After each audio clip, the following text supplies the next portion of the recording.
Muito bem-vindos ao nosso curso de Física Teórica 3, aqui a gente vai abordar a parte de eletricidade e magnetismo. E agora a gente inicia a nossa primeira aula.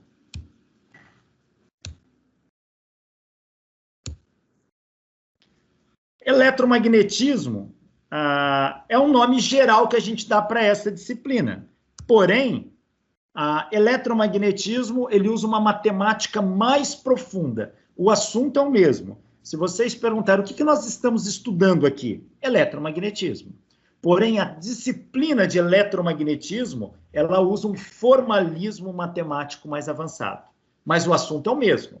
Você vai estudar lei de Gauss aqui, vai estudar lei de Gauss em magnetismo, em eletromagnetismo. Você vai estudar lei de Ampère aqui, você vai estudar lei de Ampère em eletromagnetismo. Só que o formalismo matemático, o cálculo vetorial por trás é mais profundo. Vamos começar falando da história da eletricidade. Como que começou? Muitas pessoas acham que a eletricidade é uma coisa recente na história da humanidade. Não é tão recente assim.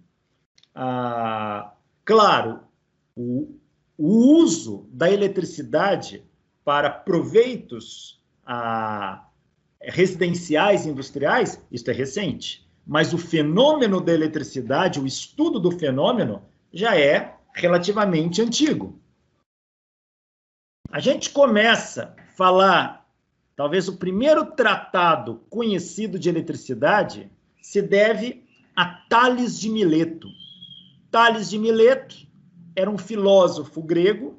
Quando a gente fala filósofo grego da antiguidade, não significa que ele é um filósofo como um filósofo atual, como um professor de filosofia. Não. Chamava-se filósofo todo aquele indivíduo que era um estudioso de um campo do saber, que se dedicava a entender como a natureza funcionava e como o ser humano funcionava. Então, todo estudioso que buscava compreender o funcionamento das coisas era chamado filósofo. A palavra filósofo, do grego, philos, quer dizer amigo, amante, e sophos, conhecimento, sabedoria. O filósofo era aquele amante da sabedoria, aquele cara que estudava e gostava disso. Tales de Mileto era um filósofo. Viveu em 624 a 546 a.C. Então, por volta de 600 a.C., nós estamos em 2000 depois de Cristo, ou seja, faz 2.600 anos que Tales desenvolveu o estudo de eletricidade. Ele não fez tratado somente de eletricidade. Tales, ele partia do pressuposto que tudo no universo tinha uma essência construtora. Tudo no universo descendia de algo que servia de molde, de uma argila primordial para construir tudo que existe. Ele chamava isso de arqué. E o arqué para Tales era a água. A água era o arqué. Para Tales, tudo se originou da água. A terra se originou da água e flutua nela. Tales de Mileto, ele viajou pelo Egito, pela Babilônia, onde ele adquiriu conhecimentos profundos, tanto de geometria quanto de astronomia. Ele previu o eclipse solar do ano de 585 a.C. e acertou. Ele mediu a altura da pirâmide do Egito, a pirâmide de Quéops, a mais alta das 3 pirâmides de Gizé. Ele conseguiu medir a altura da pirâmide do Egito pelo comprimento da sombra e pelo ângulo formado pelo Sol com o horizonte. Através dessa informação, ele conseguiu saber qual era a altura da pirâmide. E ele vai estudar o fenômeno da eletrização por atrito. Tá? E o que ele fez? Ele usou bastão de âmbar atritado em pelagem de coelho. O que é âmbar? Âmbar é uma resina, muitas vezes, que sai do tronco de árvore, sai de partes da árvore, e com o tempo ela exposta ao ar, à variação de temperatura em contato com o solo, ela endurece, formando uma estrutura plastificada. O âmbar é uma resina, muitas vezes, fossilizada, cai no solo e dura ali milhares de anos. E ele vira como se fosse um plástico natural. É uma resina. Aqui nós temos um âmbar. E vocês vão olhar que dentro desse âmbar tem um mosquito preso, que ficou preso, fossilizado. Quem assistiu o filme Parque dos Dinossauros ia ver que toda a história começa de um mosquito que estava fossilizado no interior de um âmbar. Tá? E dali eles retiraram amostras desse mosquito e tinha DNA de sangue de dinossauro ali dentro. Então, ou seja, esse mosquito picou um dinossauro no passado e, a partir disso, eles conseguiram extrair o DNA do dinossauro. O âmbar é esta resina. Ela é natural. E você pode cortá-la e moldá-la, fazendo bastões assim. O Tales, ele pegou bastões de âmbar e começou a perceber um fenômeno bastante intrigante para a época. Tales, ele pegou um bastão de âmbar e esfregou na pelagem de um coelho. Passa o bastão de âmbar, atrita no pelo do coelho. Ele fez isso e ele observa o seguinte: quando você atrita o bastão de âmbar no pelo do coelho e depois aproxima de pedacinhos secos de palha, esses pedacinhos de palha são atraídos para o bastão de âmbar. Ou seja, o bastão de âmbar, mesmo à distância, ele consegue atrair os pedacinhos de palha. Que fenômeno é esse? Como é que um bastão de âmbar atritado no pelo do coelho consegue atrair pedacinhos de palha seca? Isso ninguém sabia explicar na época. E Tales fica intrigado. Que fenômeno é esse? Que força é essa que surge que faz com que pedacinhos secos de palha sejam atraídos por um bastão de âmbar atritado? Então, essa foi a pergunta que Tales se fez. MacGyver. Pois não? É a mesma coisa de esfregar o pente no cabelo e grudar na folha de papel, né? É exatamente o mesmo fenômeno. Só que lá, 2.600 anos atrás, o pessoal não tinha pente plástico, né? E o que ele descobriu foi usar o bastão de âmbar e, curiosamente, ele esfregou isso em pelo do coelho. Poderia ter esfregado em outras coisas. Mas ele nota que quando esfrega o bastão do âmbar no pelo do coelho e depois aproxima de pedacinhos de palha picado, atrai esses pedacinhos de palha e eles grudam no bastão de âmbar. Mas você tem toda a razão. É o mesmo fenômeno de você passar o pente no cabelo seco e depois aproximar de pedacinhos de papel picado. O pedacinho de papel gruda no pente, é atraído à distância. É o mesmo fenômeno.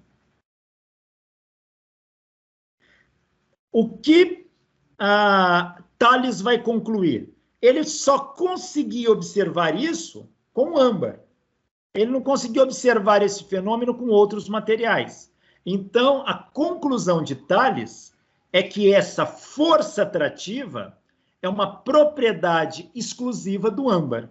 É uma propriedade única do âmbar. Então, é o âmbar que provoca isso tudo na concepção de Tales.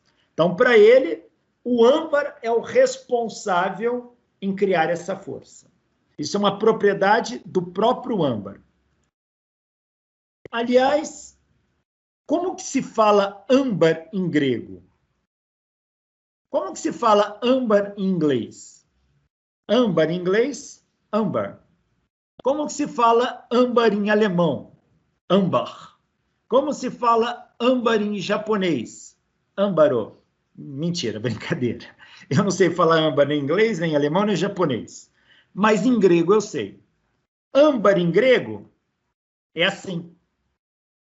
E se translitera assim. Electron. O nome daquele bastão de âmbar em grego chama-se electron. É daí que deriva o nome eletricidade. Para Tales, ele chamava eletricidade a propriedade do âmbar em atrair os pedacinhos de palha.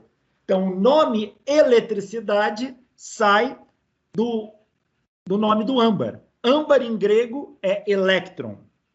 Então, eletricidade é a propriedade que o âmbar tem em atrair elétrons para junto de si. Então, isto é de onde deriva o nome eletricidade.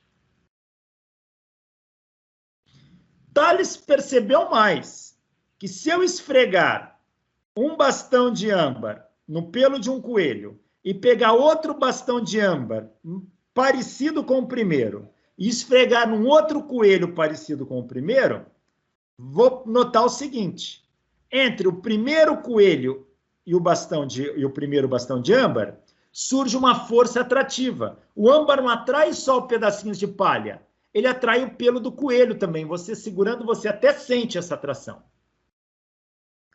Entre o segundo coelho, entre o bastão de âmbar e o segundo coelho, também surge uma força atrativa. Mas agora, se eu aproximar este bastão de âmbar deste, surge uma força repulsiva, um empurra o outro para longe. E se você aproximar um coelho do outro, os pelos se repelem. Os pelos também se repelem de um coelho com o outro. E essa propriedade, Tales vai atribuir exclusivamente ao âmbar. O tempo vai passar, pouco vai se discutir sobre eletricidade ao longo da história, até o século XVII, quando Charles François de Cisterne-Dufaux, esse físico francês, ele vai perceber que corpos... Ele vai desenvolver uma lei conhecida como Lei de Dufaux. Dufaux vai falar o seguinte, ele vai falar que o coelho e o bastão de âmbar têm propriedades opostas. E ele vai dar um nome para isso. Ele poderia ter chamado de quaisquer pares de nomes. A e B, poderia ter chamado de Chitãozinho e Chororó, poderia ter chamado de Xuxa e Pelé, não importa. Mas ele chamou de positivo e negativo. E ele chamou o âmbar de negativo e o pelo do coelho de positivo. E como ele acreditava isso ser uma propriedade do âmbar, ele falava que o âmbar tem um conteúdo negativo. Portanto, o pelo do coelho tem conteúdo positivo. E conteúdo negativo atrai conteúdo positivo. Então, ele chega nesta conclusão aqui, ó. Conteúdo negativo atrai conteúdo positivo. E se você aproxima o pelo do coelho com outro pelo do coelho, você vai notar que ambos têm conteúdo positivo, eles se repelem. Aqui não está mostrado, mas se eu aproximar o bastão de âmbar um do outro, como eles têm conteúdo negativo, eles também se repelem. Bem posterior a isso, esse conteúdo passa a ser chamado de carga elétrica. Então, o bastão de âmbar tem carga elétrica negativa e o pelo do coelho, carga elétrica positiva. E assim a gente sintetiza a lei de Dufaux. Cargas elétricas de mesmo sinal se repelem e cargas elétricas de sinais opostos se atraem. Esse é um princípio universal. Aqui, olha, o menino atritou um bastão de vidro e aproximou de uma resina, tipo âmbar negro. Tá aqui. E você vê que é atraído à distância, olha. Há uma atração. Aqui, dois bastões de vidro, um repelindo o outro. Se aqui está repelindo, significa que esses dois bastões de vidro têm cargas elétricas idênticas, cargas iguais. E aqui, se está atraindo, os bastões de vidro têm carga elétrica oposta. Tá aí. Então, é óbvio que ao longo da história, não é só o bastão de âmbar que tem essa propriedade. Outros pesquisadores descobriram que outros materiais, quando atritado, também trocam cargas elétricas. Mas o bastão de âmbar serviu como o referencial. Se você pega o pente e esfrega no cabelo, o pente fica carregado eletricamente. Mas com que sinal de carga? Positiva ou negativa? Bom, olhando não dá para saber, você não enxerga a carga elétrica. Então, como descobrir? Você sabe que se você pegar o bastão de âmbar e esfregar no pelo do coelho, o bastão de âmbar fica com carga negativa. Então, a brincadeira é, esfrega o bastão de âmbar no pelo do coelho. O bastão de âmbar adquiriu carga negativa por definição. Pega o pente e raspa no teu cabelo. O pente ficou com carga. Aproxima o pente do bastão de âmbar. Se atrair, o pente tem carga positiva, porque o bastão de âmbar, por definição, tem carga negativa. Se repelir, o pente tem carga negativa, porque o bastão de âmbar, por definição, tem carga negativa. Ou seja, o bastão de âmbar é usado como uma sonda para poder monitorar o sinal das cargas elétricas de outros corpos. Então, um experimento que lida com cargas elétricas. Veja que quando você atrita, essas cargas ficam acumuladas sobre o corpo. Há dois tipos de corpos que passaram a ser estudados. Corpos metálicos.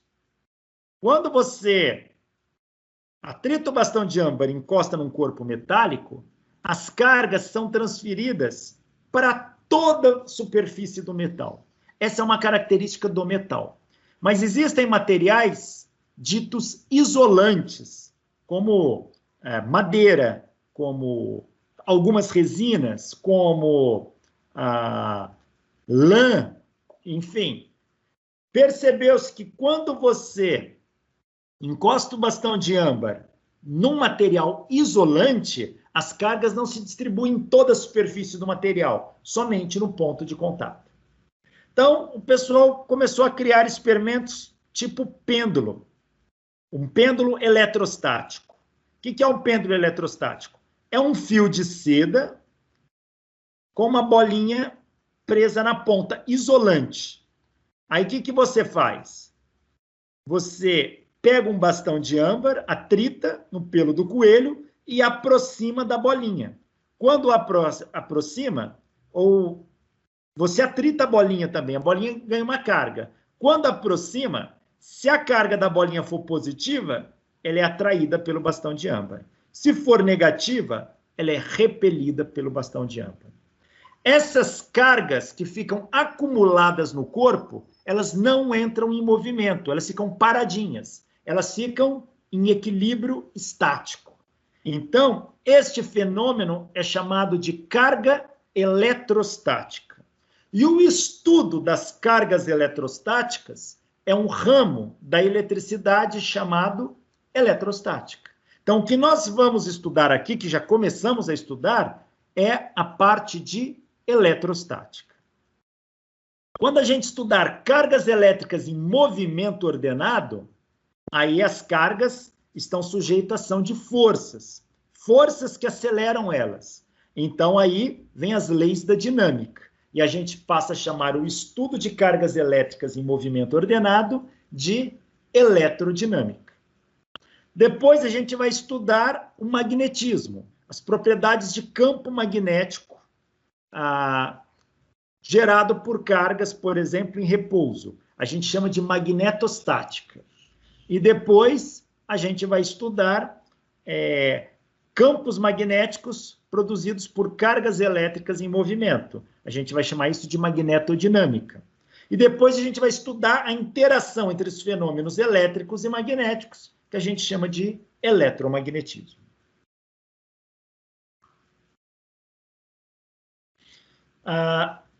Antes mesmo do Dufour, William Gilbert, que foi médico da rainha da Inglaterra, ele fez um estudo, e ele publica isso na sua obra De Magnete, onde ele usa âmbar para tritar material, mas ele passa a usar outros materiais. E o William Gilbert mostra que se o vidro for atritado com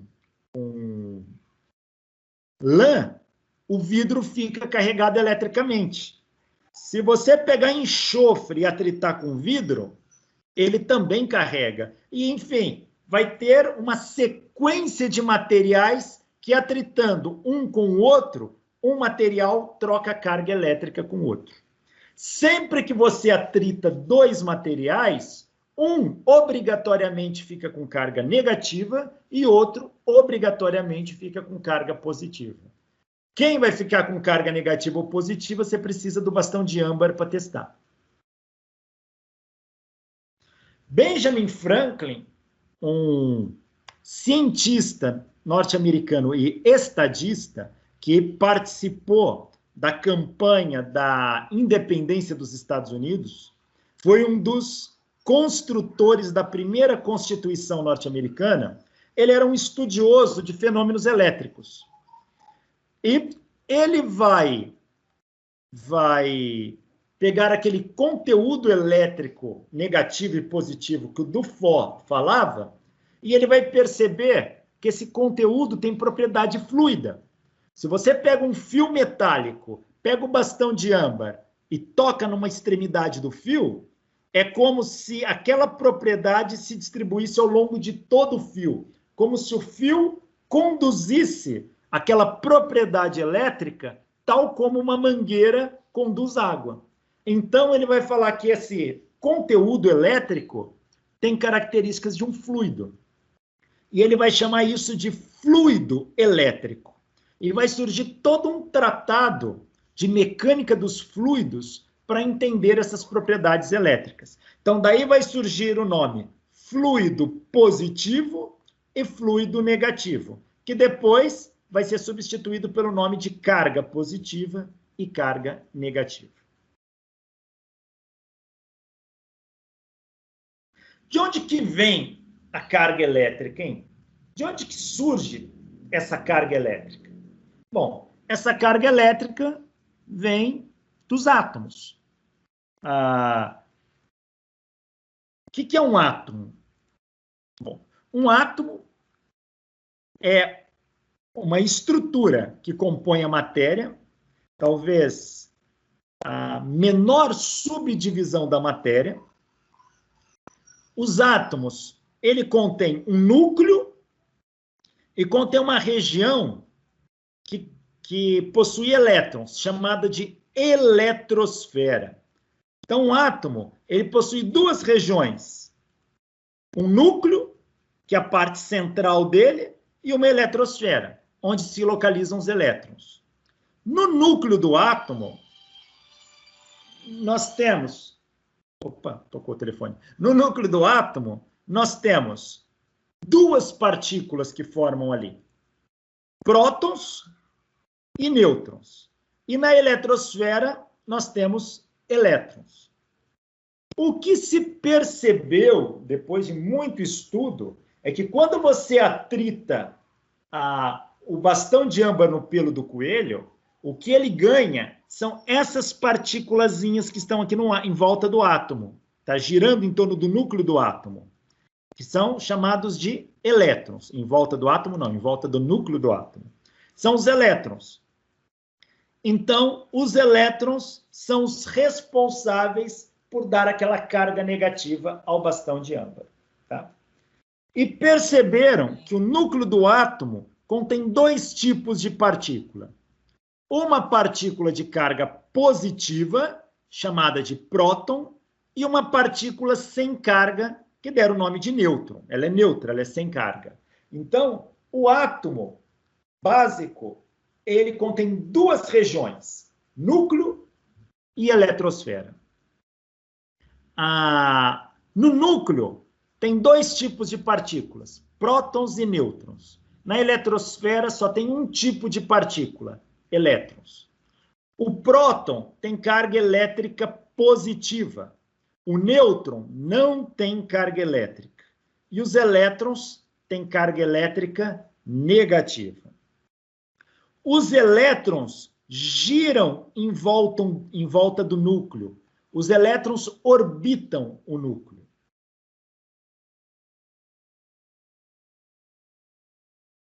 A gente costuma criar alguns símbolos, tá? O número de prótons que um núcleo atômico contém é o que caracteriza um átomo.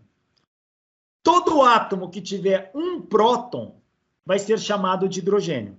Então, não existem hidrogênio com 2 prótons, 3 prótons, 4 prótons. Hidrogênio só pode ter um próton. O que faz com que eu reconheça o átomo de hidrogênio como sendo de hidrogênio é o fato dele ter um próton, pois foi definido que todo átomo que tiver um próton no núcleo é hidrogênio. Aí, se tiver 2 prótons, não é mais hidrogênio, passa a ser um outro átomo. Hélio. Vai ser o hélio. Se tiver 3 prótons, lítio, 4 prótons, berílio e assim por diante. O número de prótons que um átomo tem é chamado de número atômico e é simbolizado pela letra Z maiúsculo. Então, o que é o número atômico? É o número de prótons de um átomo. É o que caracteriza um átomo. Vamos dizer, o número atômico é como se fosse o RG do átomo. Todos nós temos um RG, que é um número que é só seu, ninguém tem. Não existem 2 RGs iguais. Então, seu RG é só seu. Então, seu RG é um número que identifica você. Número de prótons é o RG do átomo. Ele vai identificar qual átomo que ele é. Se tiver 8 prótons, chama-se oxigênio. Tá? Se tiver 92 prótons, chama-se urânio, e assim por diante. A gente vai dar uns símbolos para estas partículas que compõem o núcleo atômico. Vou chamar próton de P, nêutron de N, ambos minúsculo, e elétron da letra E, pode ser apenas a letra E, ou mais comum, a letra E com sinalzinho de menos. Isso representa elétron, tá? Então, prótons, nêutrons e elétrons é o que compõe um átomo. Só isso? Não.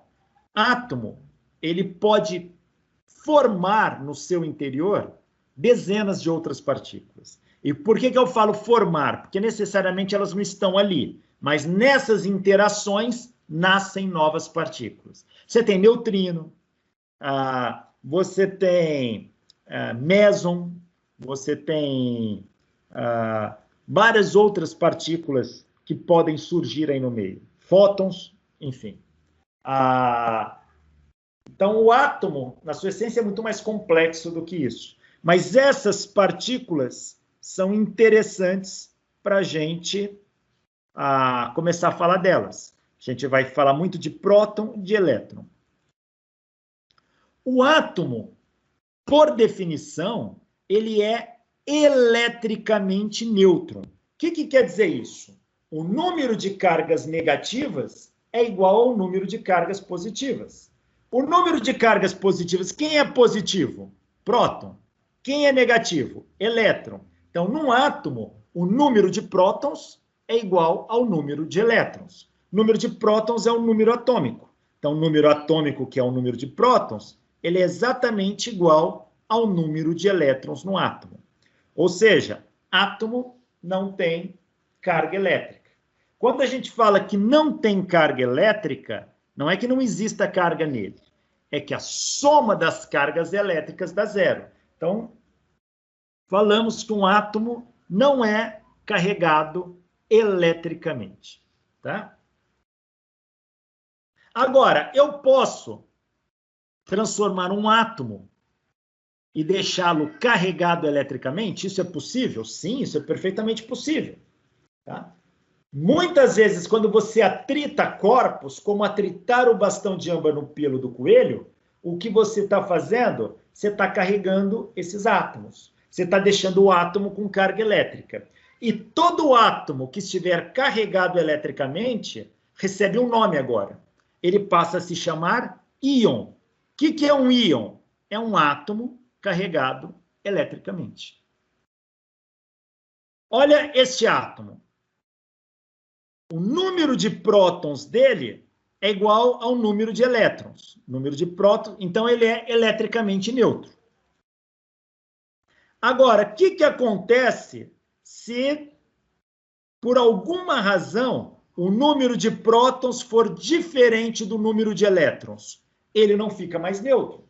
Tá? Se eu tiver mais próton que elétron, sobra carga positiva. O átomo fica carregado positivamente. Se eu tiver mais elétrons do que prótons, sobra carga negativa. E o átomo fica carregado eletricamente, ou seja, ele vira um íon. E há dois tipos de íon, o cátion e o ânion. Cátion e ânion são tipos de íon, são tipos de átomo carregado eletricamente. O que é um cátion? É um átomo com carga positiva. O que é um ânion? É um átomo com carga negativa. Tá? Cátion, átomo com carga positiva. Ânion, átomo com carga negativa. Essa é a nomenclatura que a gente dá. E alguém pode se perguntar, professor, como é que eu consigo deixar um átomo com carga positiva? Simples. Se você pegar o bastão de âmbar e esfregar no pelo do coelho, o bastão de âmbar não ficou com carga negativa? Por definição, não foi assim? De onde que vieram essas cargas negativas? Vieram dos átomos do pelo do coelho. Os átomos do pelo do coelho perderam elétrons para o bastão de âmbar. Então, o bastão de âmbar ganhou elétrons. Esses elétrons vão para onde? Muitas vezes, ou eles vão ficar soltos no material, muitas vezes não vão formar íons, mas algumas vezes eles podem se ligar a átomos do material. Se um elétron que passou para o bastão de âmbar se ligar a um dos átomos do bastão de âmbar, os átomos eram neutros. Agora, ganha um elétron, fica com uma carga negativa. Então, o átomo do bastão de âmbar que ganhar elétron, fica com carga negativa. Ele ganhou elétron, então ele vira um ânion. O átomo do pelo do coelho que perdeu elétrons, se perde elétron, sobra próton. Se sobra próton, fica com carga positiva. Então, quando um átomo perde elétron, ele fica com carga positiva, se torna um cátion. Quando um átomo ganha elétron, ele fica com carga negativa, se torna um ânion. Tanto o cátion quanto o ânion são chamados de íons, são átomos carregados eletricamente. Professor, ele não pode perder próton ou ganhar próton? Pode. Mas esse é um fenômeno muito difícil de ocorrer, porque os prótons estão unidos por uma força muito intensa chamada força nuclear forte. Então você precisa de muita energia para arrancar um próton do núcleo ou para colocar um próton dentro do núcleo. Então não é fácil. Então, normalmente, para os fenômenos do nosso dia a dia, átomo não perde próton nem ganha próton. Mas os elétrons estão mais fracamente ligados. Portanto, um átomo pode perder elétron ou ganhar elétron. Então, no estudo da eletricidade fundamental, da engenharia elétrica, o que interessa é ver átomo perder elétron, ganhar elétron. Para ver átomo perder próton, ganhar próton, a gente precisa estudar física nuclear. Tá? Então, é no ramo da física nuclear, da engenharia nuclear, que a gente vai ver isso. Tá? O engenheiro eletricista não lida, basicamente, com fenômenos elétricos onde sai próton do núcleo ou entra próton no núcleo. Olha aqui. Aqui temos uma representação de um átomo de lítio. Tá? Essas bolinhas mais escuras aqui são prótons de carga positiva. Essas mais claras são nêutrons. E essas mais afastadas, cinzentadas, são elétrons de carga negativa. Vamos olhar o núcleo aqui. Ó. Este núcleo de lítio tem 3 prótons. Se tem 3 prótons, a carga dele é mais 3 do núcleo. Tem 1, 2, 3, 4 nêutrons. Mas nêutron não tem carga, não apita em nada. E tem 3 elétrons. 3 elétrons, 3 cargas negativas. Quanto que dá a carga elétrica total do átomo de lítio? Mais 3, menos 3, dá 0. Ou seja, 3 prótons, 3 elétrons se equilibram, se anulam.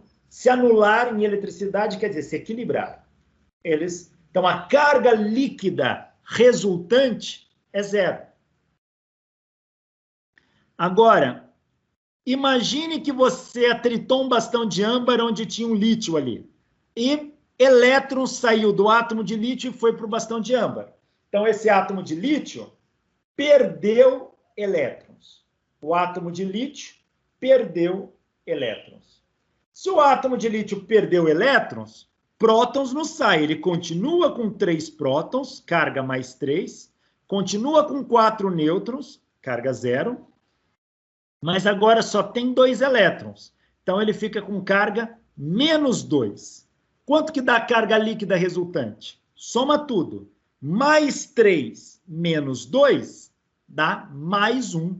Então, esse átomo agora está carregado com uma carga mais 1. Se ele está carregado, ele é um íon. Se a carga líquida dele é mais 1, é positiva, ele é um cátion. Ele virou um cátion. Um lítio mais. A gente representa assim. Agora, imagina que você atritando, o átomo de lítio ganhe um elétron a mais. Próton nunca troca. Não, pelo menos para os fenômenos elétricos básicos. Então, ele continua com 3 prótons. Mais 3. Ele continua com 4 nêutrons. 0.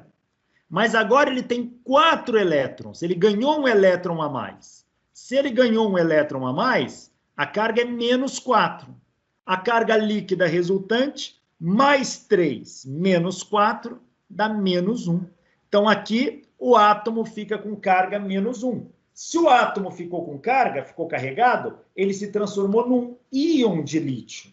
Um íon de lítio negativo. E o átomo com carga negativa chama-se ânion. Então, ele virou um ânion de lítio. Está aqui. Então, a eletrização por atrito pega 2 corpos atrita, há uma probabilidade deles trocarem elétrons. Um corpo perde elétron, o outro ganha elétron. Quem perdeu elétron fica com carga positiva. Quem ganhou elétron fica com carga negativa. Por exemplo, pega um bastão de vidro, que é um isolante, e esfrega na lã, que também é isolante. Ambos não têm cargas elétricas, são nêutrons. Quando eu atrito, começa a trocar elétron de um material para o outro. Neste caso, o elétron sai do vidro e pula para a lã. Então, os átomos de vidro perdem elétrons e os átomos da lã ganham elétron.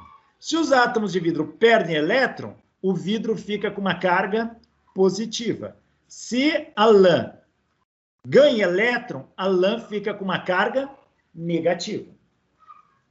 Então, está aí o fenômeno de eletrização por atrito. Para que esse fenômeno seja bem observado, o ideal é que não tenha moléculas de água no ar, porque a umidade alta dificulta a troca de elétrons. Então, quanto mais seco tiver o dia, mais fácil esse fenômeno ocorre. Durante as estações do ano, as estações mais secas que nós temos é o inverno. O nosso inverno, ele é frio e seco, e o nosso verão quente e úmido. Portanto, no inverno, durante o período de inverno, quando a gente usa roupa de lã, roupa de seda para se esquentar mais, você andando o dia inteiro com essa roupa, ela trita com o seu corpo e troca carga elétrica. Aí você vai tirar a blusa, você escuta até uns estalidos. Tá? Por quê? Porque troca a carga elétrica. Se estiver no escuro, você vê até umas faísquinhas se formando. É muito comum, durante o inverno, a gente vai descer do carro, na hora que põe a mão na lataria do carro, toma choque. E muita gente acha que o carro está com algum problema, algum fio encostado na lataria. Não. Essa carga elétrica, muitas vezes, estava no seu corpo, que surgiu por atrito. Quando você toca na lata, você troca elétrons entre seu corpo e a lata. E essa troca de elétrons faz os elétrons se movimentarem. Surge uma pequena corrente elétrica te dando um choquinho. Choque é a percepção, é a sensação que nós temos da corrente elétrica fluindo pela superfície da pele. Então, durante o inverno, a gente acaba levando muito choque. Eu me lembro uma vez, já faz tempo isso, eu dou aula numa faculdade aqui em Rio Preto, a Unirp, para o curso de engenharia elétrica também. E tinha dado aula, a aula ia até às 11 da noite, estava muito frio, muito frio. Eu entrei no carro, o carro, como ficava fechado, ficava um pouco abafado. Então, o que eu faço? Eu abro os vidros. E ao abrir os vidros, entrava aquele vento gelado e seco. E eu, com cabelo comprido hoje, apesar de comprido faltando em cima, mas na época eu tinha bastante cabelo comprido, vento seco batendo no cabelo carrega inteiro. Então, essas cargas elétricas se distribuem pelo corpo. Aí fecha o vidro e chega em casa. Quando eu cheguei em casa, eu fui cumprimentar minha esposa, na hora que eu dei um beijo na boca, saiu uma faísca desse tamanho. Ela deu um grito e eu dei outro. Cada um pulou para um lado, formou até uma bolinha aqui. Isso era carga elétrica que estava acumulada no meu corpo devido ao atrito com o vento frio. Quem anda de moto no inverno vai perceber que toma muito choque. Ambientes que contêm carpete também no inverno carrega muito. Já vi pessoas andando descalço, naquela pisa no carpete, ela leva um choque.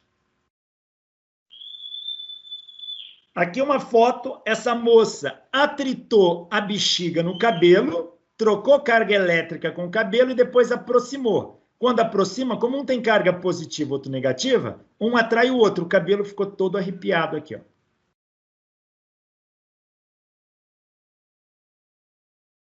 Depois que definimos o âmbar, o bastão de âmbar, como sendo a nossa sonda para testar quem é positivo e quem é negativo, lembra, o bastão de âmbar no pelo do coelho, por definição, ele é negativo. Então, agora, atrito a caneta Bic na flanela. Com que carga ela ficou? Aproximo do bastão de âmbar. O bastão de âmbar é negativo. Se ele atrair a caneta ficou positiva. Se ele repelir a caneta ficou negativa. E fazendo esses testes no laboratório, foi criada uma série chamada série triboelétrica. Tribo, em grego, quer dizer atrito, tá? Então, é série de eletrização por atrito. Onde quem está mais em cima tem carga positiva. Quem está mais embaixo tem carga negativa. Então, o de cima é sempre positivo em relação ao de baixo. Por exemplo, se eu atritar pele humana com couro, pele humana fica positiva, couro fica negativo. Se eu atritar couro com pele de coelho, couro fica positivo, pele de coelho negativa.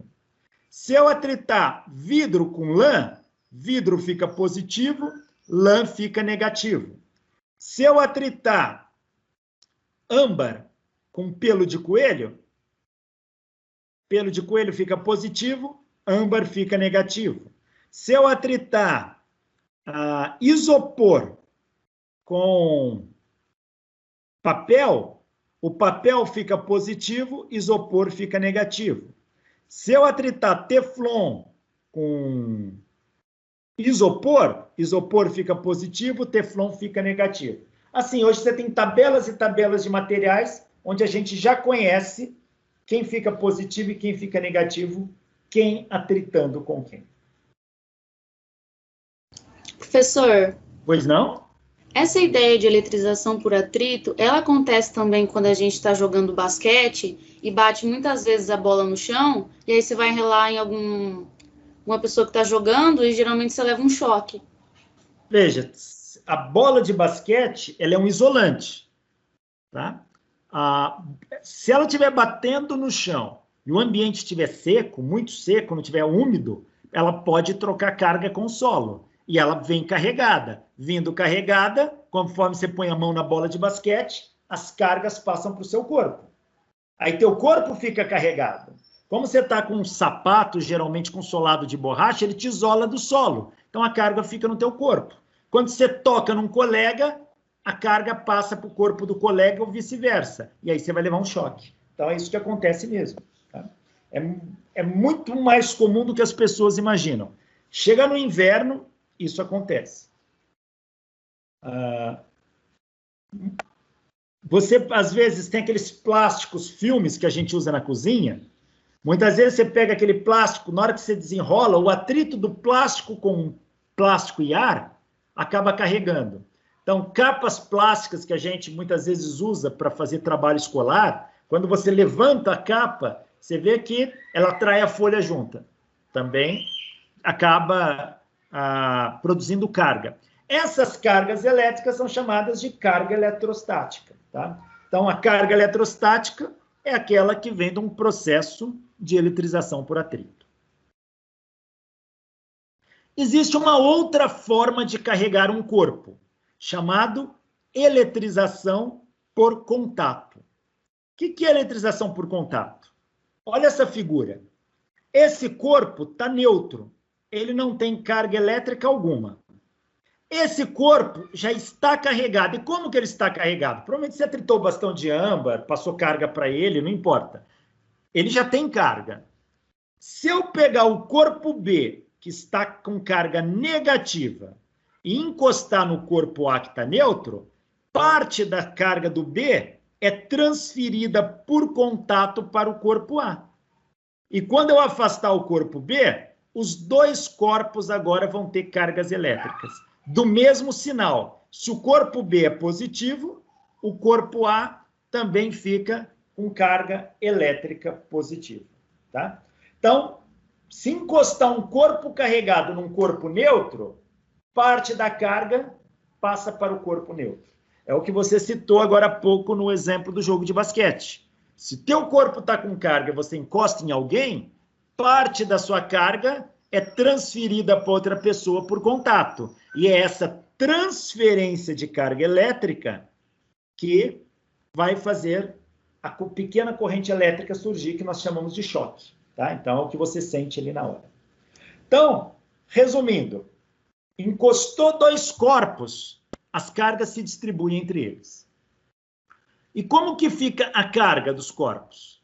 Cada corpo fica com a média das cargas. Se o corpo A tinha uma carga e o corpo B outra, depois que eu encosto e separo, cada corpo ficou com a média das cargas. Somo a carga dos dois e divido por 2. Então, a média aritmética das cargas vai dar a carga depois da distribuição. E sempre que é por contato, o corpo que recebeu a carga, ele fica com carga de mesmo sinal do corpo que transferiu a carga.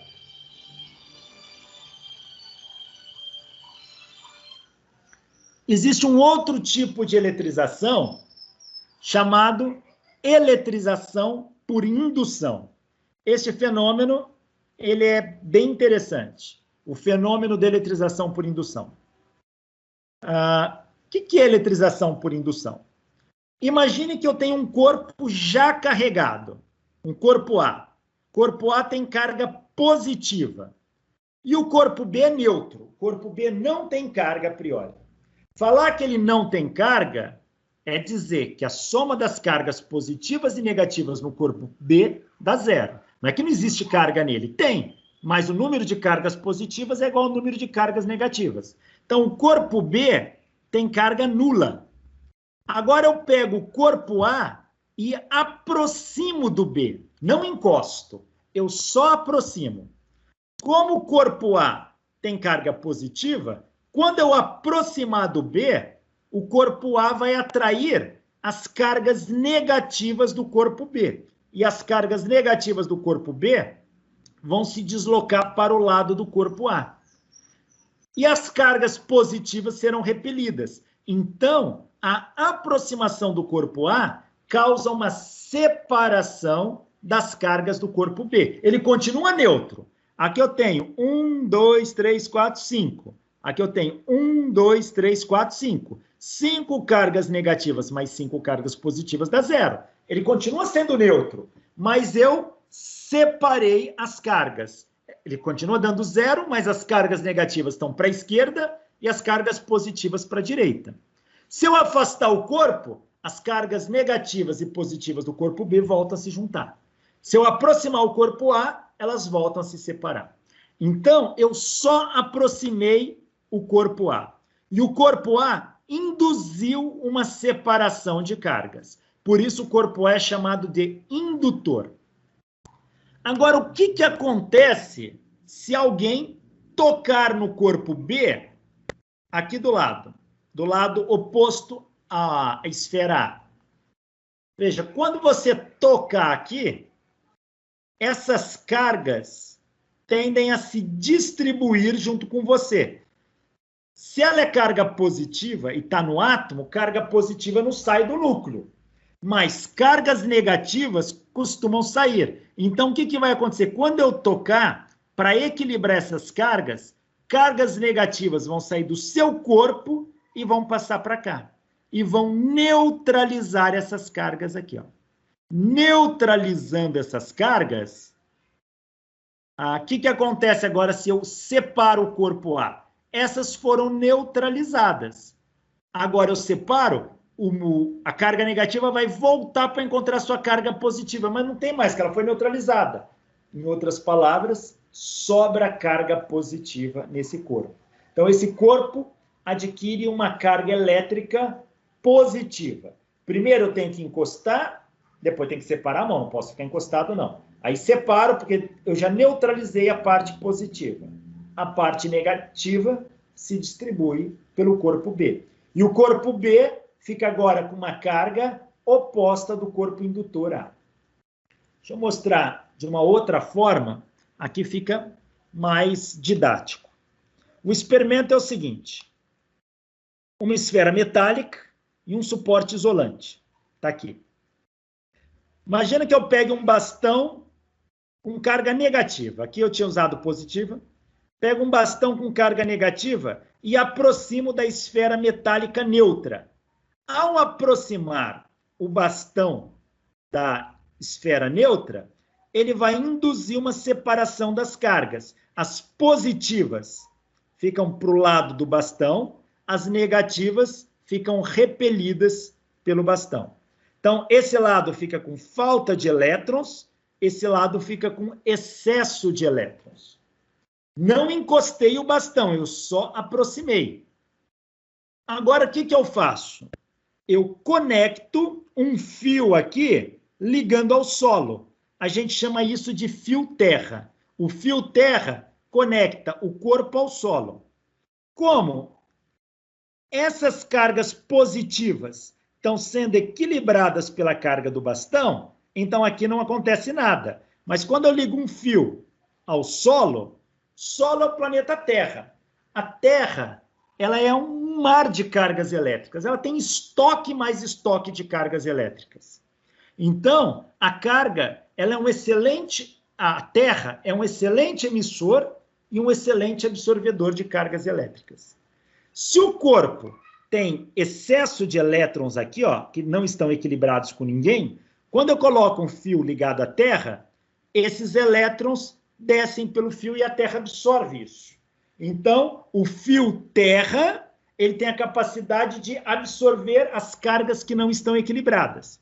As cargas positivas da esfera estão equilibradas com a carga negativa do bastão.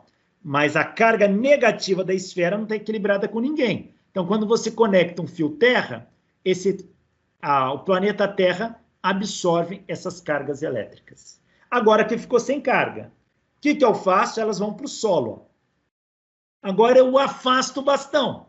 Quando eu afastar o bastão, as cargas positivas do corpo vão procurar negativa para equilibrar, mas já não tem negativa para equilibrar, elas foram para o solo.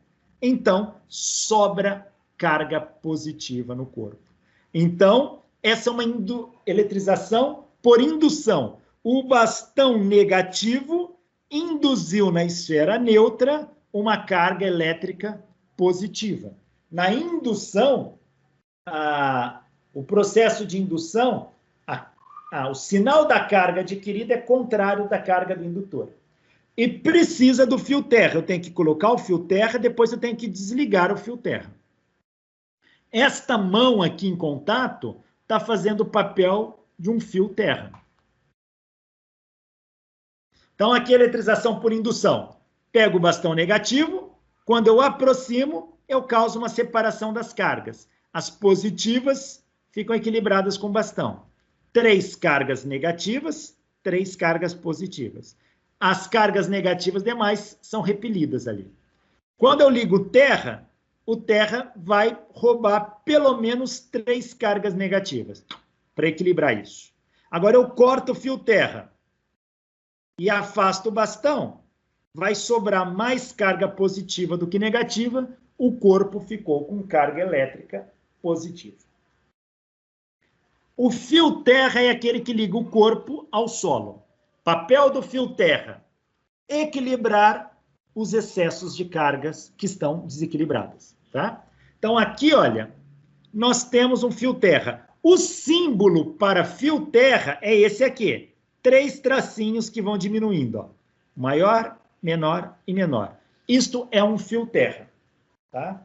E esse símbolo vai aparecer muito daqui para frente. Fio terra quer dizer, a gente usa o verbo aterrar. Ligar um fio terra num corpo é aterrar o corpo. É não deixar com que cargas elétricas fiquem desequilibradas. Se sobrar carga positiva, a terra manda carga negativa para equilibrar. Se sobrar carga negativa, a terra absorve as cargas negativas e mandam para o solo. É assim que funciona. Excesso de carga negativa, a terra puxa para o solo. Excesso de carga positiva, a terra manda elétrons para equilibrar. É assim que funciona o sistema de aterramento. Então, o aterramento, usando este símbolo aqui, ó, ele é muito importante. Se o corpo tiver com carga positiva, a Terra manda elétrons para equilibrar o corpo, já que carga positiva não sai. Aqui está com falta de elétrons, a Terra manda elétrons. Se o corpo tiver com carga negativa, excesso de elétrons, a Terra absorve o excesso. É assim que funciona. Vocês já devem se ter observado alguns caminhões de combustível que muitas vezes, eu não consegui uma foto, esse caminhão não tem, mas muitas vezes aqui no paralama, aqui, toda essa parte no para-barro dele aqui, tem uma corrente pendurada que ele arrasta no chão aqui, ó. Não sei se alguém já viu um caminhão assim, principalmente caminhão de combustível. Por que que tem isso? O caminhão de combustível, ele não pode ter faísca. Uma faísca pode detonar o combustível. Porém, você carregando e descarregando o caminhão, vapor de combustível se espalha. E o vapor é oleoso. E suja toda essa lataria aqui, ó. Suja. E com o tempo, aonde ficou melado com aquele óleo, gruda poeira. Forma uma camada de poeira melada ali. Aí o caminhão na rodovia começa a correr, o atrito do ar seco com essa poeira melada, troca carga. E essas cargas, pela superfície dessa carga de transporte do caminhão ser de metal, as cargas elétricas vão se distribuir na superfície. Imagina na hora que ele for no posto de gasolina descarregar, que ele toca na mão na mangueira que vai sair gasolina daí. Pode, na hora que descarregar, surge uma faísca. E se surge uma faísca, pode detonar tudo isso, causar uma tremenda explosão.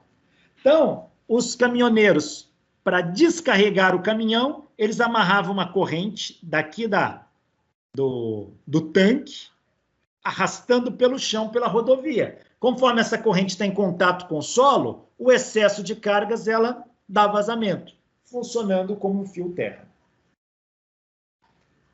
É claro que não é um bom aterramento isso. Esse não é o melhor terra que a gente conhece, tá?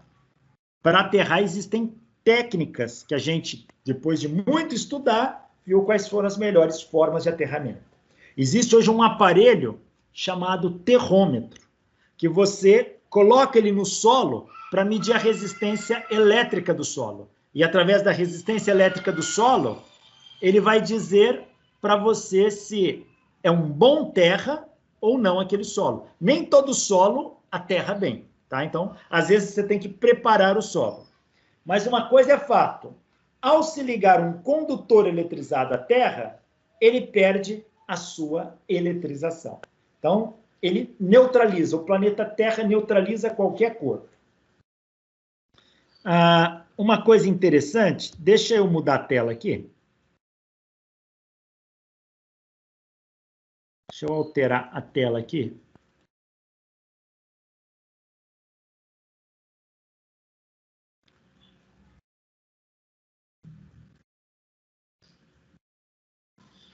Viram a mudança aí?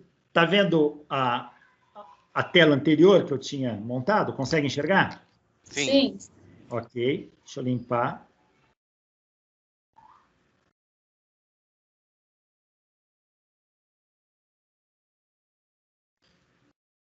Pessoal, vou desenhar com o dedo aqui. Eu comprei essas canetinhas que usam tela sensível ao toque, mas ficou horrível, tá? Deixa eu ver se... Ficou horrível. Mas eu vou desenhar com o dedo, vai ser bem torto, mas só para ilustrar. Se vocês olharem uma tomada,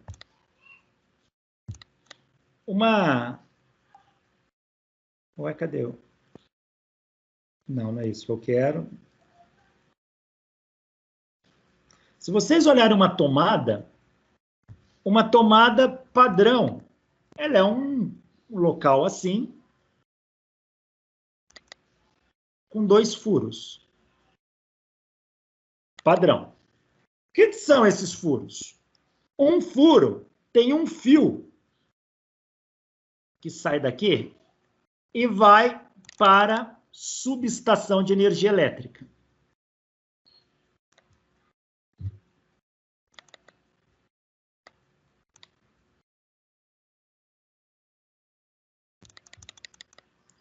Esse fio está energizado, ele tem uma energia nele, ele é chamado de fase.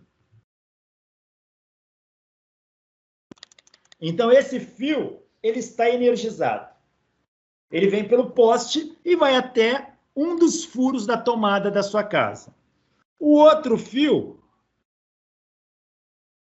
ele também vai até a subestação, mas ele é ligado ao terra da subestação. Esse é o símbolo de terra, hein?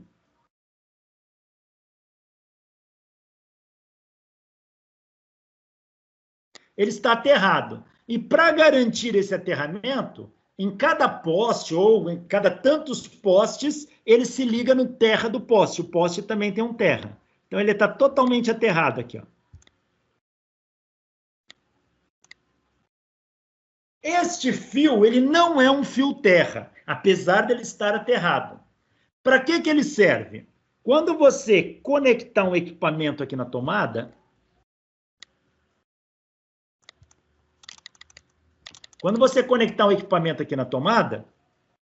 a corrente elétrica vai sair da parte energizada da fase, vai caminhar por dentro do seu equipamento, vai retornar e vai retornar por aqui. Ou seja, este fio aterrado, que é o segundo furinho da tomada, ele é chamado de neutro.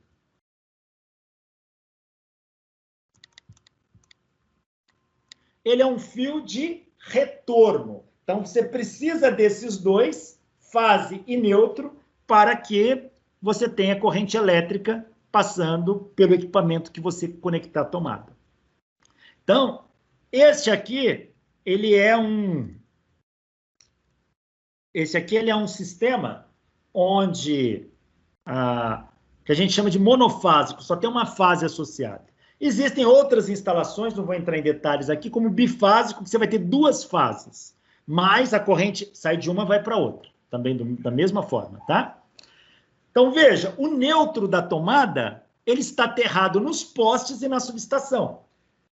Ele é um neutro, ele não tem energia, por isso que ele é chamado de neutro. A energia dele é a energia da Terra. E a energia da Terra a gente vai chamar de zero. Esta energia, ela é medida numa unidade que a gente vai estudar mais para frente, chamada volt. Tá? Normalmente, esse cara aqui... O que eu fiz? O que aconteceu com a minha tela? Estão vendo ainda? Sim. Sim. Então, essa fase, ela tem uma energia que a gente chama de 127 volts. O neutro tem uma energia que a gente chama de 0 volts. Tá?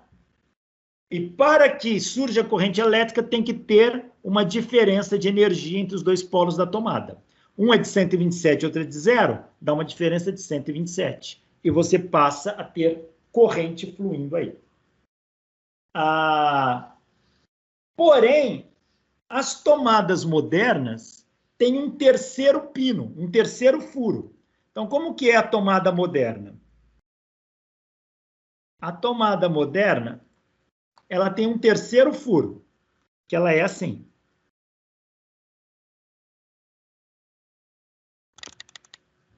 Café.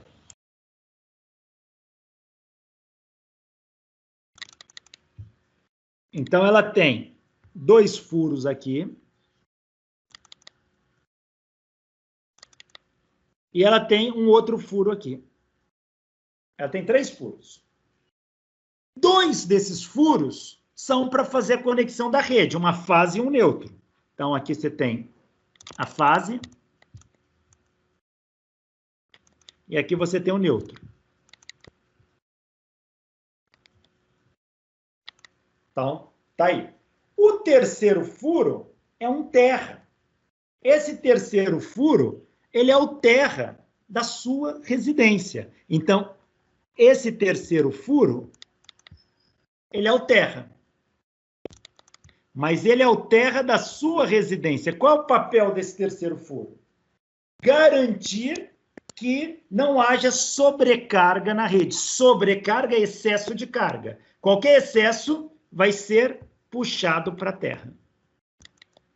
Então, mas de onde que vem esse terra? Bom, se tua casa não tem, você tem que mandar fazer, instalar um terra. Você tem que fazer o aterramento da sua residência.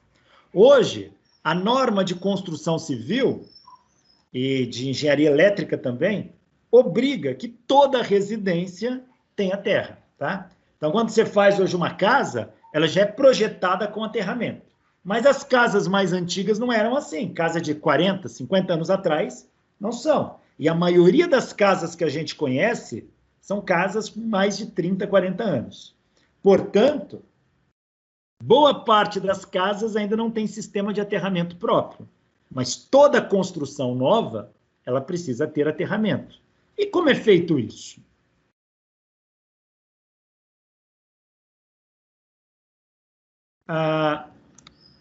Imagina que uma casa.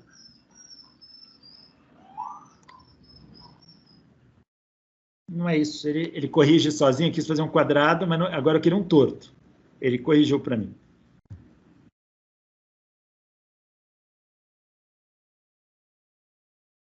Aqui.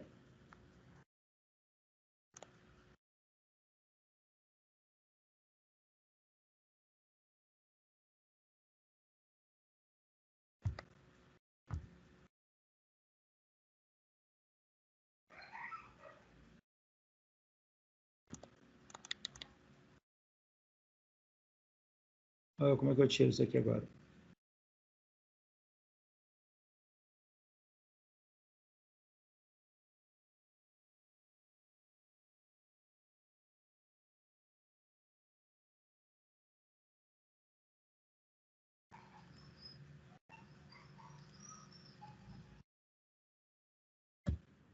Então, aqui, ó.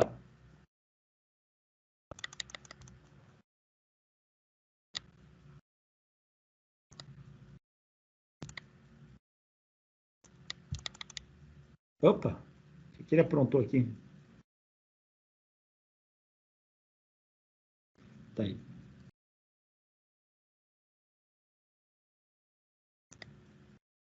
Tá aí, uma casa.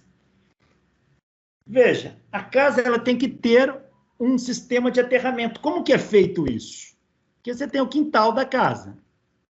Normalmente, você vai comprar nessa casa de material de construção elétrico uma coisa chamada barra de aterramento. É uma barra de cobre próximo de 2 metros de tamanho.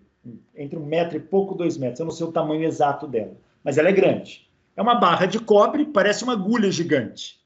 Você vai pegar esta barra de cobre e vai enterrar, vai fazer um buraco mesmo, vai enterrar. O ideal é que quem vai fazer essa instalação, o engenheiro ou o eletricista, ele vai medir o nível de aterramento usando um terrômetro. Se o local ali estiver bom, ele aterra ali. Se não estiver bom, ele procura outros pontos. Se não estiver muito bom, tem como tratar o solo, jogar sais no solo para melhorar o aterramento. Mas ele vai pegar próximo à casa uma parte do teu chão, viu que ali está bom, ele vai fazer um buraco e vai enterrar essa barra de cobre. Só vai deixar o parafuso dela para fora. Então ela fica assim, ó. Está enterrada. Esse parafuso para fora é pequeno, mas são 2 metros para baixo do solo. Aí, daqui, dessa barra, ele vai puxar um fio por dentro, vai levar para o telhado e aqui faz aquele varal na casa. Geralmente a casa tem um varal, o fio fica pendurado. Do poste,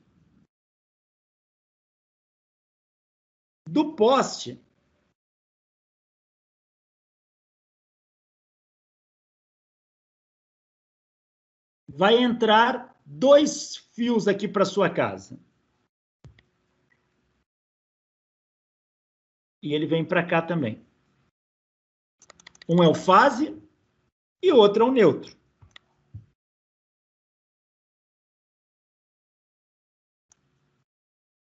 Então tá aí, você dá um varal lá dentro do telhado.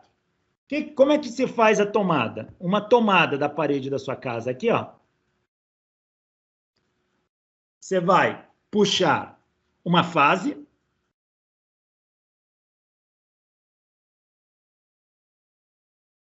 Você vai puxar um neutro. E você vai puxar um terra. Isso tudo aqui é a sua tomadinha. Então, você tem os 3 pinos, fase, neutro e terra. Tá? O terra, qualquer sobrecarga, ele vem por aqui, ó. Ele vai vir por aqui, vai para o varal, desce para a terra e vai para o solo. Então, esse é o sistema de aterramento. O sistema de aterramento, ele é muito importante para a segurança da casa. Segurança em que sentido? Um equipamento eletrônico não queimar quando cai um raio, por exemplo. Você não tomar choque quando há uma sobrecarga. Fechar o curto lá na rua. Estava passando um caminhão, ele era alto, bateu no fio do poste, arrebentou, fechou o curto, veio uma sobrecarga para sua casa. Você estava encostada no forno de micro-ondas. Se aquela sobrecarga vai para o forno, além de queimar o forno, pode te dar choque. Mas se tiver aterrado, ela vai para o solo e você continua seguro. Tá? Então, esse é o papel do sistema de aterramento. Então, é para isso que ele existe. Então, ele é importante que a gente consiga fazer um bom aterramento do sistema e ele garante a segurança. Muitas vezes as pessoas mascaram, e mascarar, você não está enganando ninguém a não ser a si mesmo. Tem gente que coloca tomada de 3 pinos, porém, não tem nenhum fio terra instalado, então não serve para nada. Só serve para plugar o 3º pino para não precisar de um adaptador. Então, se tem, o ideal é que faça com segurança.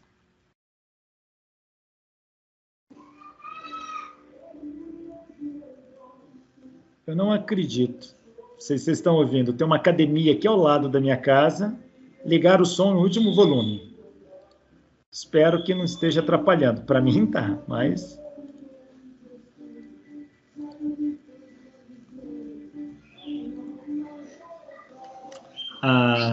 Estão ouvindo música aí de fundo? Não está atrapalhando, não. Da pessoa bem baixinho. Tá, para mim tá atrapalhando bastante, tá bem alto aqui. Mas, enfim. Tem gente que eu já vi, por exemplo, um chuveiro. Você pega um chuveiro, o chuveiro tem o cano. Desligar, ainda bem.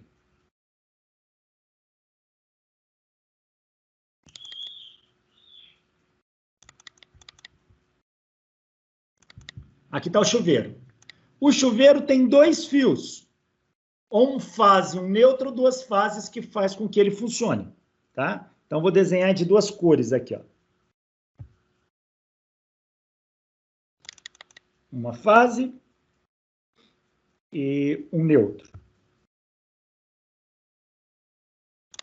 Tem aí.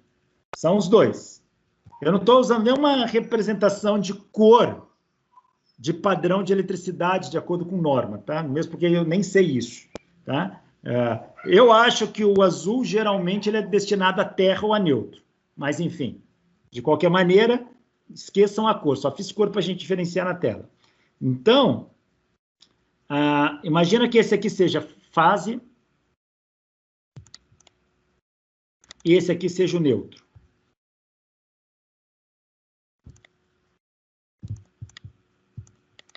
Então, o chuveiro funciona. Só que o chuveiro tem que estar aterrado. Então, o chuveiro vem com um fiozinho que é o terra. O chuveiro tem um terra, ele sai daqui, ó. Nele. É um fiozinho geralmente verde esse. Ele tem um terra. Qual é o correto? Que você puxe esse terra, que vai lá para a instalação do varal para ficar aterrado, que seja instalado corretamente, para garantir a segurança de quem está tomando banho. Mas, o que eu já vi fazer? Muitos eletricistas quebram o galho e isso... Ai, o que eu fiz? Como é que eu volto? Voltou. Muitos eletricistas quebram o galho fazendo isso. Deixa eu ver se eu acho aqui uma...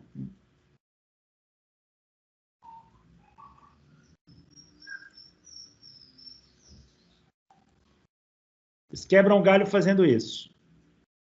Eles não têm uma instalação na casa de terra, eles pegam o fio terra e enrolam no cano do chuveiro. O que eles alegam? O cano é de metal, então o metal conduz eletricidade. Passa água dentro do cano, a água também conduz. E esse cano vai para dentro da parede e vai descer e vai para o solo. Portanto, está aterrado. Em partes, teoricamente, eles têm razão. Se o cano é de metal e está em contato com o solo e passa, ele está aterrado. Então, quando eu ligo ali, eu estou fazendo um terra. Só que eu não posso esquecer de algumas coisas. Primeiro, deste cano sai a torneira. Se isso estiver bem aterrado, uma sobrecarga aqui na rede vai para o sistema de terra. Vai para o cano, vai descer aqui. Se alguém encostar nessa torneira aqui, vai ser eletrocutado. Então, esse é o primeiro problema, porque essa torneira está em contato com o cano. Segundo, o cano feito de metal, ele não foi projetado para ser um terra. Então, na maioria das vezes, apesar de estar aterrado, não é um bom terra. E pode ser que nem toda excesso de carga vaze por ali. Pode ser que uma parte venha para cá e pode dar choque em quem está tomando banho. Terceiro, a maioria das casas, o cano é de PVC.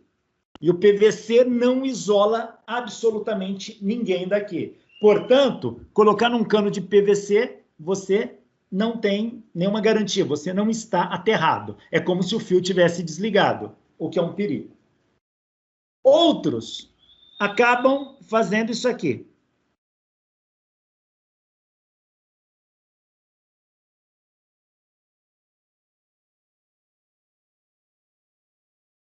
Eles, ao invés de ligarem no cano, eles vão fazer o seguinte, eles vêm com o fio terra e emendam no neutro.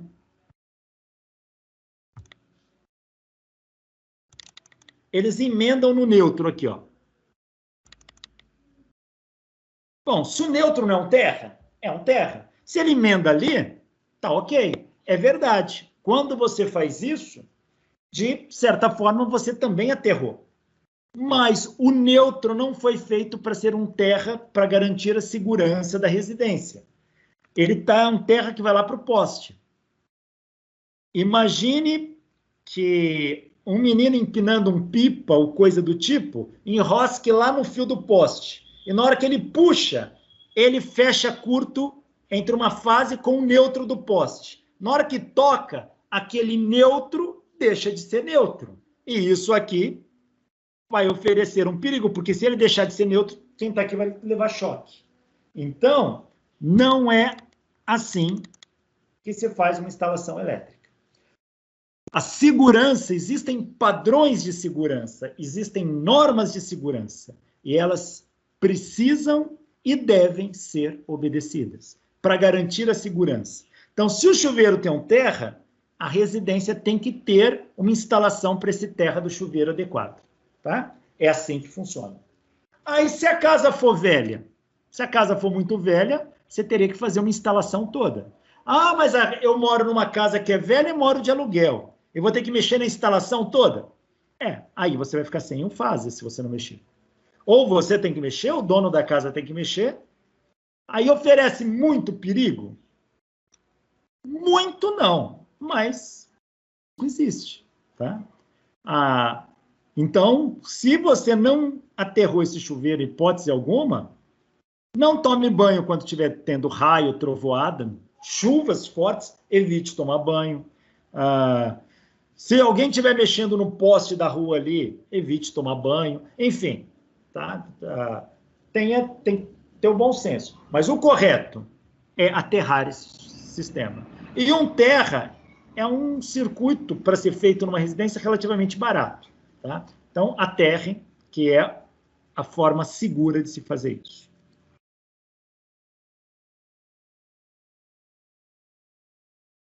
Voltar para outra tela.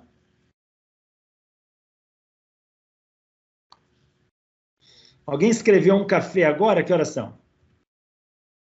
Pessoal, vou fazer o seguinte. Só vou finalizar o tópico que tem aqui. Deve dar mais uma meia hora e eu libero vocês. Tá bom? Eu sei que está todo mundo cansado. Aula online cansa. O outro escreveu o café em grego aqui. Ó. Vamos lá. Aí é só finalizar, aí eu libero vocês.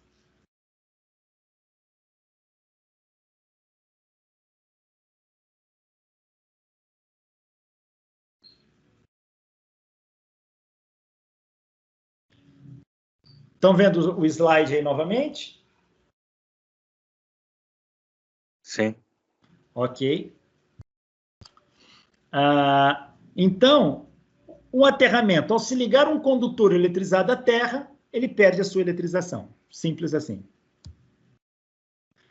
Princípio da conservação da carga elétrica. Existe um princípio que diz que num sistema eletricamente isolado, a soma algébrica das quantidades de cargas positivas e negativas nunca se altera. Ela é constante. Ou seja, imagina que eu tenho uma carga Azão e uma carga Bzão, onde o valor aqui é QA da carga e o valor aqui é QB. Eu alterei essas cargas de tal maneira que o A passou a ter uma carga QA' e o B passou a ter uma carga QB'. Esse sistema está isolado de todo o resto. Se isso é verdade, a carga total se conserva. Então, a soma das cargas antes de eu alterar o sistema tem que ser igual à soma das cargas depois que eu alterei o sistema. Ou seja, QA mais QB tem que ser igual a QA' mais QB'. Ou seja, a carga total se conserva. Quantidade de carga elétrica. Também vou usar o símbolo Qzão. Quantidade de carga elétrica é quanto de carga elétrica um corpo tem. Um estudioso das forças entre cargas elétricas foi um físico francês do século XVIII chamado Charles Augustin de Coulomb. Coulomb, ele foi um estudioso, um pioneiro no estudo das forças elétricas. E a unidade de carga elétrica no sistema internacional foi batizada de Coulomb em homenagem a ele. E foi definido que uma quantidade de elétrons de 6,25 vezes 10 a 18 elétrons é chamado de 1 coulomb de carga. Definição. Escolheram uma quantidade de elétrons e chamaram de 1 coulomb. Então, se você tiver 6,25 vezes 10 a 18 elétrons, você tem 1 coulomb de carga. Então, 1 coulomb é uma quantidade de carga equivalente a 6,25 vezes 10 a 18 elétrons juntos. Tá? Claro, quem fala, professor, elétron não tem carga negativa, não seria menos 1? É menos, mas estou pegando só o módulo da carga aqui. Vamos fazer uma regra de 3. Se 1 coulomb de carga tem 6,25 vezes 10 a 18 elétrons, um elétron tem quantos coulombs? Eu vou chamar de E. A quantidade de coulomb que tem um elétron, eu estou chamando de E. Então, repetindo, se 1 coulomb de carga tem 6,25 vezes 10 a 18 elétrons, um elétron tem E. Multiplica em cruz e você vai ter que E dá 1,6 vezes 10 a menos 19 coulomb. 1,6 vezes 10 a menos 19 coulomb. Esse é o valor da carga de um elétron. Esse é o valor da carga de um elétron. Um elétron tem uma carga de 1,6 vezes 10 a menos 19 coulombs. Partindo desta definição que foi dada. Este valor vai aparecer tantas vezes que a gente vai se referir a ele como carga elementar. E o símbolo é a letra E mesmo. O que é a carga elementar? É o valor em módulo da carga do elétron. Lembra que o elétron tem carga negativa, teria que ter um sinal de menos. Mas carga elementar é o valor em módulo da carga do elétron. Então, esta é a carga de um elétron, a carga elementar. Que, para o estudo da eletricidade básica, é o menor valor de carga que existe. Então, qual é o menor valor de carga que existe? É a carga elementar, é a carga do elétron. 1,6, 10 a menos 19 coulomb. Ah, professor, não existe carga menor? Hoje sabemos que existe, tá? Carga do quark, por exemplo, é uma fração desse valor que constitui o núcleo atômico. Mas isso é física de partículas, é outro assunto. Então, olha, o elétron, ele tem uma carga de menos 1,6 vezes 10 a menos 19 coulombs. O próton tem uma carga igual a do elétron, só que positiva. A carga do próton é idêntica do elétron, só que de sinal positivo. Então, um próton tem mais 1,6 vezes 10 a menos 19 coulombs. Veja que aqui já foi medido, olha, 1, 2, 3, 4, 5, 6, 7, 8 algarismos significativos. Olha a precisão com que isso foi medido. 8 algarismos significativos. Mas a carga elementar, a gente pode arredondar sempre para 1,6 vezes 10 elevado a menos 19 coulomb. Como vai aparecer em muitos cálculos elétron, próton e nêutron, nêutron não tem carga, é zero. Só que essas partículas têm massas. Então, está aqui a massa do elétron. 9,1, 10 a menos 31 quilogramas. A massa do próton, 1,67 vezes 10 a menos 27 quilogramas. E a massa do nêutron, 1,67 vezes 10 a menos 27 quilogramas. Se esses valores aparecerem, para aparecer conta com elétron, próton, muitas vezes a gente precisa da massa. Então, a quantidade de carga elétrica, que eu estou chamando de quê? Aqui eu vou colocar a quantidade de carga e o valor da carga. Se eu tiver um elétron, o valor da carga é 1,6, 10 a menos 19 coulomb. Se eu dobrar, tiver 2 elétrons, eu vou ter o dobro disso. 2 vezes 1,6, 10 a menos 19 coulomb. Se a minha quantidade de carga aqui for o triplo de elétrons, 3 elétrons, eu vou ter 3 vezes 1,6, 10 a menos 19 coulomb, e assim por diante. 4 vezes a carga elementar. Se eu tiver N elétrons, eu vou ter uma quantidade que é N vezes a carga elementar. Então, N elétrons vai me dar N vezes E. E é a carga elementar, 1,6, 10 a menos 19 coulomb. Então, essa é a quantidade de carga Q. Então, eu posso dizer que a quantidade de carga Q de um sistema é o número de cargas vezes a carga elementar. É o número de cargas vezes a carga elétrica elementar. Por exemplo, qual a quantidade de carga elétrica contida em 1 mol de elétrons? Ou seja, se eu pegar 1 mol de elétrons, quantos coulombs de carga eu vou ter ali? Essa é a pergunta. Bom, primeiramente, vamos lembrar aqui que é 1 mol. 1 mol equivale ao número de Avogadro. Número de Avogadro. O número de Avogadro é um número fixo. Vale 6,02 vezes 10 a 23 unidades de qualquer coisa.